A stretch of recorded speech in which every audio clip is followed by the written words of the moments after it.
got me thinking that I wanna get to know you better. Bring you inside and give you shelter from the stormy weather. While you were drinking, maybe slip into a little bit of something sexy, baby. I like it when... Kırışıklıklardan şikayet eden biriyseniz bu ev yapımı kırışıklık kremini denemenin zamanı geldi demektir.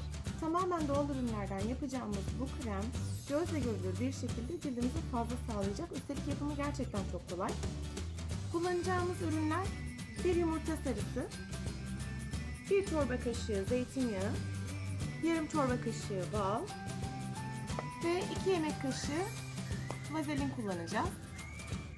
Önce 2 yemek kaşığı vazelini bir kasenin içerisine alalım.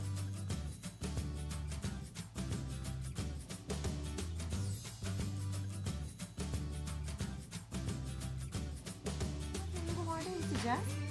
Bu şekilde çaydanlığın içerisinde su kaynatıp üzerine kaseyi bırakacağız ve bir süre buharda erimesini bekleyeceğiz.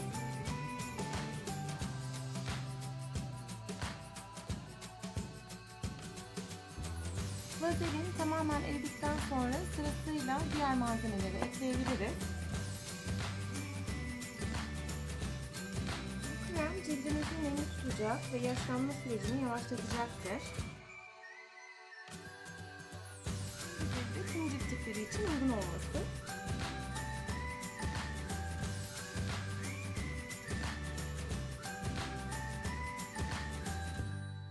Eklediğimiz her malzemeden sonra şöyle bir karıştıralım.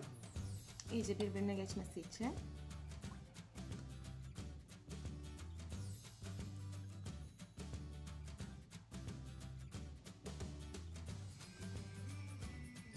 Evet, yumurta sarısını da ekledikten sonra iyice karıştırıyoruz.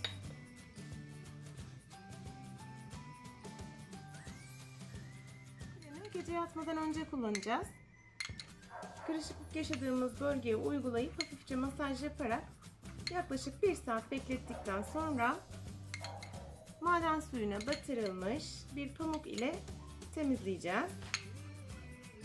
Akşam yatmadan önce yaptığımız zaman daha iyi sonuç veriyor çünkü. Ayrıca kremi ağzı kapaklı küçük cam bir kavanozun içerisine koyarsanız 2 hafta kadar buzdolabında saklayabilirsiniz. Evet, kremimiz bu şekilde uygulamaya hazır. Fakat tercihe bağlı olarak eğer isterseniz güzel kokması için şöyle içerisine bir damla lavanta yağı ekleyebilirsiniz. Güzel bir koku verecektir bu da. Şimdi uygulamaya geçelim. Uygulama yapmadan önce cildinizin temiz olmasına dikkat edin lütfen.